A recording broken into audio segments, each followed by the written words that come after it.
Research foundation में आप लोगों का स्वागत है। आज बहुत ही इम्पोर्टेंट टॉपिक पे बात करेंगे। अभी रिसेंटली हमारे पास कुछ दिनों से एक केसेस आ रहा है कि स्किन में रेशे आ जाना और वो बर्निंग सेंसेशन बहुत तेज़ होता है और वो बहुत ही एक लंबा सा किसी में और किसी में एक गोल दायरा बना करके ऐसे स्किन में एक प्रॉब्लम आ रहा है। और आम भाषा में तो ये एक वायरल इन्फेक्शन है ये, लेकिन ये चले जाती है। लेकिन ये एक अगर हम कुछ देखें तो ये हर्पीस का पूरा सिम्टम है। अब बात रहा हर्पीस। आज हम जिस टॉपिक पे बात करेंगे कि होम्योपैथी के अंदर स्किन डिजीज़ का, मैं स्किन की वो एक्जिमा और वो ऑटो इम्यून जो स्किन का होता है मैं उसमें नहीं बात करूँगा। मैं जो ऑटो इम्यून नहीं बल्कि एक बैक्टीरियल और जो वायरस इन्फेक्शन से होता है और ये आने वाले दिनों में एक कॉम्प्लिकेशन पैदा कर सकता है। आपको कैंसर बना सकता है, आपको हार्ट का प्रॉब्लम लग सकता है, आपको निमोनिया हो सकता है, आपके लंग्स में ये स्टेबल हो सकता है, आपके बल्ब को हार्ट का ख़राब कर सकता है, आपका जेंटल ऑर्गन को ख़राब कर सकता है, आपके माउथ वगैरह स्किन में ये अगर सेटल हो गया। तो मैं उसी से रिलेटेड आज इस वीडियो में बात करूंगा और उसमें देखेंगे कि होम्योपैथी के नज़रिए में ये कितना इम्पोर्टेंट होता है और इसका ट्रीटमेंट भी हम लोग कोशिश करेंगे। आज हम देखेंगे कि स्किन में जैसे हर्पीस किसी को हो गया। अब हर्पीस एक ऐसी कॉम्प्लिकेशन डिजीज़ है जिसका नो क्योर लिखा हुआ आता है। आप किसी भी ट्रीटमेंट में जाइएगा, ये आपको कॉम्प्लिकेशन नहीं करता है। लेकिन अगर आप जैसे ही 50-40 पार करते हैं उसका एज, आप एज अगर पार करते हैं उसके बाद अगर आपको हर्पीस का सिम्टम दिख रहा है, आपको हर्पीस हुआ, तो ये आपके बल्ब को या फिर आपके निमोनिया वगैरह आपके इसमें ख़राब कर सकता है। तो हम दो चीज़ों को देखेंगे कि हर्पीस और एक स्टाफाइलोकोकस को देखेंगे हम, क्योंकि स्टाफाइलोकोकस एक बैक्टीरिया है और हर्पीस एक वायरस है। तो पहले हम हर्पीस को ही समझ लेते हैं। अगर आप नए हैं इस हमारे चैनल में तो आप चैनल को सब्सक्राइब कर लें। और हम देख रहे हैं कि जो ये स्किन की होती है हर्पीस खास करके, ये एक्चुअली में आपको अगर आप एक जैसे ही अगर आप ये मेडिकल स्टूडेंट हैं या फिर आप प्रैक्टिशनर हैं, जब आप ट्रॉपिकल डिजीज़ को पढ़िएगा, ठीक है, तो ट्रॉपिकल डिजीज़ या फिर कम्युनिकेटिव डिजीज़, तो उसमें से एक डॉक्टर का जिक्र होगा, रोनाल्डो रोस, जो भारत में आप आए थे और हैदराबाद में वो एक हॉस्पिटल भी उस समय बनाया, रोनाल्डो रोस हॉस्पिटल।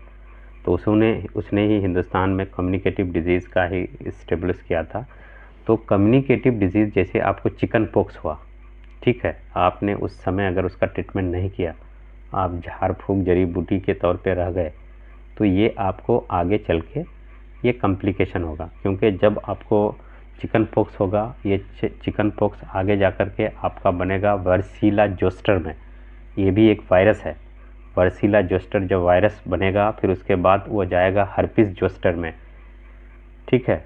तो और ये उसके बाद इनका क्या है कि हिंदुस्तान में अगर आप देखें तो बता रहा है कि डाटा न्यूली जो डाटा है 37% लोग इस तरह से जाते हैं, इसकी चपेट में आ जाते हैं। तो अब आपको अगर, तो यही वजह है कि होम्योपैथी में जब बंदे हम लोग के पास पेशेंट इस तरह का आते हैं चिकन पॉक्स का, खासकर ट्रॉपिकल डिजीज़ के पेशेंट, तो इनको इमीडिएटली, ताकि वो केस जो है वर्सीला जोस्टर तक वो बैक्टीरिया नहीं पहुँचे। अब देखेंगे कुछ केसेस में जिसको चिकन पॉक्स हुआ है तो छोटे छोटे होते हैं, फिर उसके बाद बहुत लोगों में बड़ा बड़ा हो जाता है ना। उस समय वो वर्सीला जोस्टर आ जाता है वो बैक्टीरिया, फिर वो वर्सीला जोस्टर लास्ट में आपको जो है वो हर्पीस जोस्टर में बदल जाएगा। जब हर्पीस जोस्टर में बदल जाएगा तो अभी से शुरू में ये आपको कोई कॉम्प्लिकेशन नहीं करेगा, जैसे ही आप पार करेगा कुछ एज तक ये कॉम्प्लिकेशन आना स्टार्ट कर देगा। ये होगा क्या कि आप उसके थ्रू ये हर्पीस, ये वर्सीला आपके स्किन के थ्रू आपके इम्यूनिटी सिस्टम को डाउन करेगा। और इनकी सबसे, चाहे वो हर्पीस जोस्टर हो या हर्पीस सैंपल हो, ये दो जगह पे आपका ये बनाएगा, आपके माउथ में, आपके लिप्स के आसपास, या फिर आपके जो जेनेटल ऑर्गन है वहाँ पे जा कर के ये आपको, आप याद रखिएगा इसका जो सिम्टम है। उसके बाद फिर ये आता है, अब इसका जब हर्पीस जोस्टर हो गया फिर हर्पीस सैंपल भी सेम इसी तरह से है। ये आपको लिप्स, जेंटल्स और माउथ वगैरह में ये अपना घर वगैरह बनाता है। तो ये हमने कहा कि अगर उस समय होम्योपैथी की मेडिसिन या बेसिलिनम या फिर मोरबिलिनम अगर दे दी जाती है तो ये कॉम्प्लिकेशन आगे तरफ नहीं जाएगा, उसके रेशे वगैरह सारे, या फिर वेनाडियम दिए, वेरिलिनियम दीजिए, वेनाडियम, वेरिलिनियम, ठीक है, ये मेडिसिन देने के बाद पेशेंट जो है आगे तरफ नहीं जाता है। या फिर बेसिलिनम, ये मेडिसिन देने के बाद वो वहीं तक रुक जाती है, वो आपको वर्सीला जोस्टर की तरफ नहीं जाती है। जब जोस्टर की तरफ नहीं जाएगा तो ये हर्पिस से आप बच सकते हैं स्किन डिजीज से। दूसरे केसेस में अब हम देखें, दूसरे केसेस कुछ ऐसे होते हैं कि अगर आपके देखिए स्किन में ये बहुत बड़ा इम्पोर्टेंट है, हम बार बार क्यों कहते हैं आपको कि आप जैसे ही नोसोड वगैरह यूज कीजिएगा तो नोसोड का होता क्या है कि ये बैक्टीरिया हो या वायरस हो उसको मारने का काम करता है, या उसका जो पिक ऑफ स्टेज है उसको तोड़ने का काम करता है, फिर मेडिसिन काम करती है। ठीक है, हमारे पास एक केसेस आया था, बच्चे का एक केसेस था, ठीक है, उसको शायद MMR वैक्सीन लगा था, MMR वैक्सीन के बाद आया था, तो उनके बाद स्किन डिजीज़ उसको हुआ और वो स्किन वो जा ही नहीं रहा था। तो हमने सेम उसी तरह से फिर हमने उसको पूछा था क्या लगा था, तो वो बता नहीं पाया कि उसको क्या वैक्सीन लगा है। फिर हमने देखा कि MMR उसको लगा है, तो फिर हमने उसको इसमें देखा कि उसको उसको MMR लगा था। तो मेरे पास पोटेंटाइज फॉर्म में MMR भी अवेलेबल है, तो फिर हमने MMR को एक सिंगल डोज दिया उसको, और बच्चे को शायद काली म्यूर दिए थे। तो उससे बच्चा उसका वो सिम्टम चला गया, क्योंकि हम आपको पहले बता चुके हैं कि कुछ कुछ मेडिसिनें हैं, क्योंकि वो सेकेंडरी काउजेस था। अब दूसरी इसमें चीज़ देखें कि अब एक बैक्टीरिया का जिक्र बार बार आता है जो स्किन में इसकी बहुत बड़ी जगह है, और यही बैक्टीरिया आप अगर देखें 90% हार्ट के प्रॉब्लम, बून्स के प्रॉब्लम, और आपका जो स्किन के सेकेंडरी प्रॉब्लम को प्रमोट करती है, और स्किन इसकी बेस्ट जगह है। अब क्या है कि और अगर हम देखें तो वो है स्टाफाइलोकोकस। स्टाफाइलोकोकस बैक्टीरिया एक्चुअली में ये मीट, ईग, पोल्ट्री फार्म, या आप सैंडविच वगैरह लेते हैं, या आप डेयरी प्रोडक्ट वगैरह लेते हैं, या फिर आप जैसे एक और है आपका जैसे मतलब जो भी मतलब कुछ दिन से सड़े गले चीज़ रहते हैं, जैसे आपका बेकरी वगैरह का सामान हो गया है ना, वो पाव आता है, वो रोटी आता है, वो फिर केक वगैरह आता है, जैसे सब्जी में हो गया, जैसे आलू हो गया, ये सब में ये बड़ी मात्रा में पाया जाता है। चॉकलेट हो गया, ये सब में ये अवेलेबल होता है, ये स्टाफाइलोकोकस, ये मेन काउज है इसका। तो यही कारण है कि ये अगर आपके स्किन में आया, आपने किसी भी डॉक्टर को दिखाया, उसने आपको क्या दिया, कुछ एंटीबायोटिक आपको प्रिस्क्राइब कराया, उसके बाद कुछ लोशन दिया, आपने उसका कोर्स मुकम्मल नहीं किया। जैसे उसका एंटीबायोटिक आपको कम से कम 4 हफ्ता 3 हफ्ता लेना था, वो नहीं लिया, आप 2-4 दिन लिए, वो चला गया, वो हो गया, फिर आप छोड़ दिए उसको, दोबारा आप गए ही नहीं। और तो इससे हुआ क्या कि वो बैक्टीरिया जितना एंटीबायोटिक लेने का था, फिर वो ड्रग बर्ग हो गया, उसको ड्रग का एडिक्ट हो गया वो बैक्टीरिया, फिर खा लिया और वो अब वहाँ से हटेगा ही नहीं। तो ये क्या करेगा, आपका ब्लड स्ट्रीम होते हुए ये 3 जगह में आपका अपना कब्जा जमाएगा। एक हार्ट को जाएगा, जो इनर लेयर है हार्ट का, वहाँ पे इन्फ्लामेशन करेगा। जब वहाँ पे इन्फ्लामेशन करेगा तो आप इंडोकार्डियोडाइटिस जब होगा तो वो इनर को तो करेगा ही, वहाँ पे आपका बल्ब को वगैरह ख़राब कर देगा, आपका चैम्बर का वाल्स को ख़राब करेगा। 90% केसेस में यही देखा गया है। आप किए हैं तो उसमें 3 बैक्टीरिया किसी तरह से निकला है, चाहे वो इंट्रेप्टोकोकस लिखे या स्टाफाइलोकोकस निकले या स्ट्रेप्टोकोकस निकले। अब इनकी दूसरी है कि ये बून्स वगैरह में अगर पहुंचा, उसके बाद आपको दिखेगा बून्स वगैरह में दिखेगा तो आपको लुम्बर स्पाइन दिखेगा, है ना, आपको दिखेगा C3 C4 इसमें डिजेनरेशन करता है, ठीक है। या फिर आपको और एक चीज़ इसमें देखेगा कि जॉइंट में ये आपका जगह बनाएगा बॉडी का, ठीक है। आप वहाँ पे अब टेस्ट कीजिए, आप RA फैक्टर कीजिए, आप ASO टायर कीजिए, अब देखिएगा सब हाई हाई लगेगा। अब जॉइंट पे जब यहाँ बैठेगा तो इसका सबसे बड़ा काम क्या होगा कि अब फिर स्किन में तो ये रहेगा ही, स्किन में जब सेकेंडरी में रहेगा तो फिर आपको वहाँ पे वो कर दिया तो वहाँ पे हो सकता है इचिंग हो आपका, वहाँ पे बार बार घाव बने, वो आपको पिंपल्स बने, है ना। आप घाव और पिंपल्स ये मत समझिए कि हमको कॉन्स्टिपेशन है तो हमको पिंपल्स आ रहा है, या फिर हमको कॉन्स्टिपेशन है, या फिर हमने आम खा लिया तो हमको घाव हो रहा है। ये आपका स्टोफाइलोकोकस भी हो सकता है ये बैक्टीरिया, अगर स्किन के फर्स्ट स्टेज में है तो।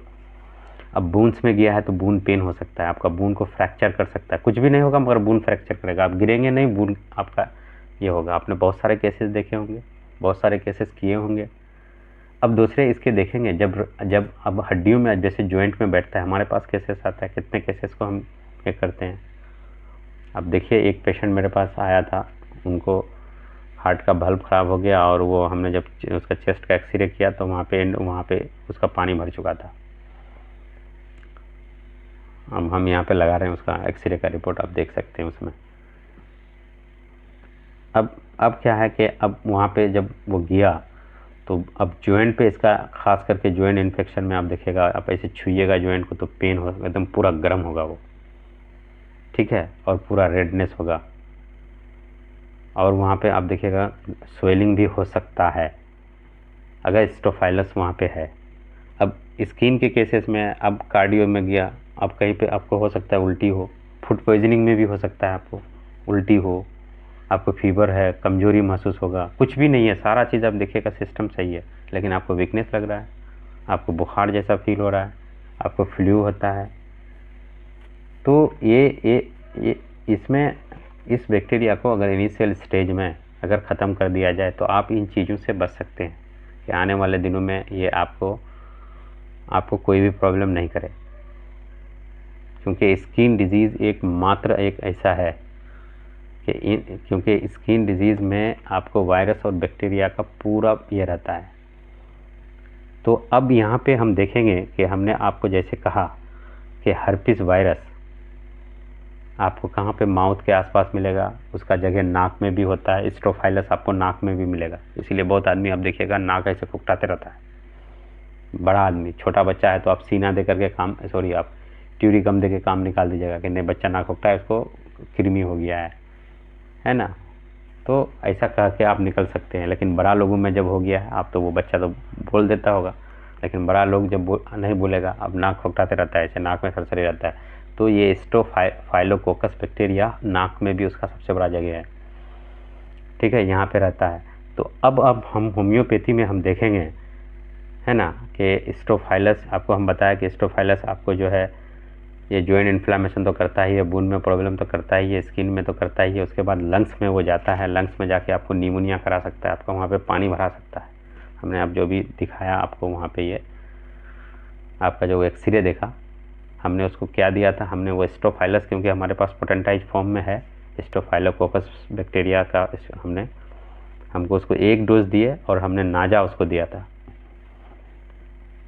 नाजा 200 पोटेंसी में 1 ही डोज दिए थे हम, पर डे 1 डोज लीजिए, 3 डोज 3 दिन में लिया, वो बंदा आज तक क्योर है, अभी मेडिसिन के लिए आया भी नहीं। और तो कहने का मतलब ये है, अभी शायद 1-2 महीना हो गया, तो जब मेरे पास आया तो कहने का मतलब है कि आप एक सिस्टमेटिक होम्योपैथिक मेडिसिन को प्रैक्टिस कीजिएगा तो आपके केसेस धड़ाधड़ निकलेंगे आपके, ठीक है।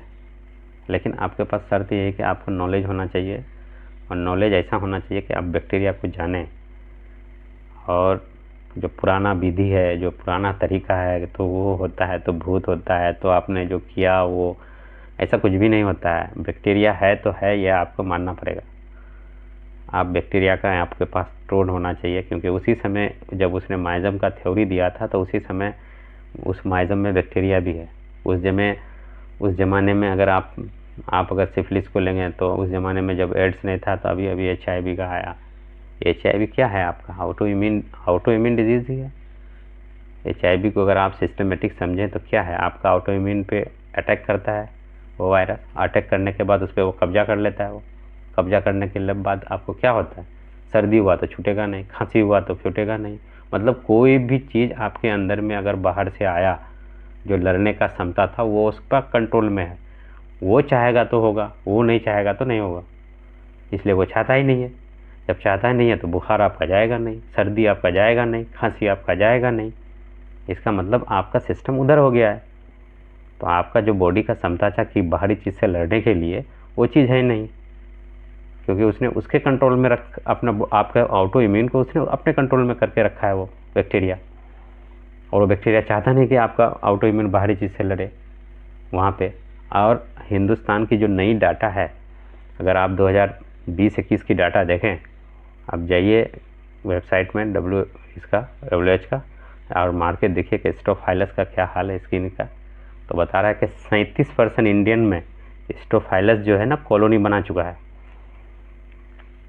37% में आपका निमोनिया इसी का कारण है,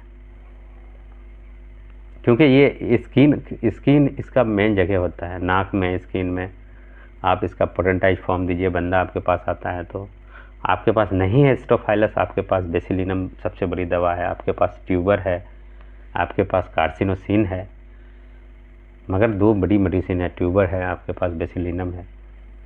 इनसे आपको नहीं लड़ पाते हैं तो आप स्टोफाइलस से।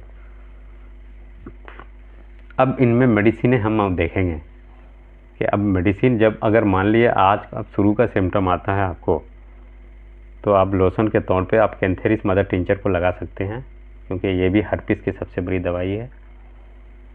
और अगर दूसरे पार्ट्स में अगर हर्पिस नहीं, अगर वो बैक्टीरिया है, तो आप थूजा भी लगा सकते हैं, कि थूजा बैक्टीरिया का बहुत बड़ी मेडिसिन है थूजा, है ना। अब मान लिया जिसका नाखून वगैरह में सब देखिएगा फंगस वगैरह पकड़ लेता है, आप कुछ नहीं, थूजा मदर टिंचर को दीजिए लगाने के लिए। क्यों, किस तरह से मर जाता है वो, एकदम क्योर हो जाएगा वो। अब मेडिसिनें हम देखेंगे, तब स्किन में इस तरह की जब प्रॉब्लम आ जाती है, तो अब इसमें जैसे खाने के लिए आप ऑरली तौर पर आप मेडिसिन थूजा को देख सकते हैं, आप मेडिसिन ग्रेफाइटिस को देख सकते हैं, आप कैंथेरिस को देख सकते हैं, सीपिया को देख सकते हैं, पेट्रोलियम को देख सकते हैं।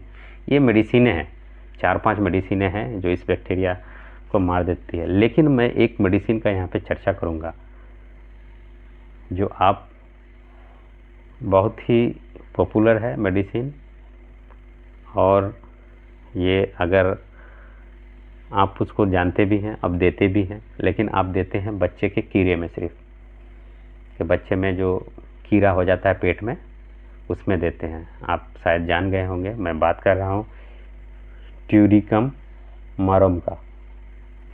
ट्यूरिकम मैरोम, ट्यूरिकम मैरोम की अगर आप स्टडी करें, तो ये एक जो कॉटन ये होता है, वो जो कीड़ा होता है, ये उनसे बनी हुई दवाई है,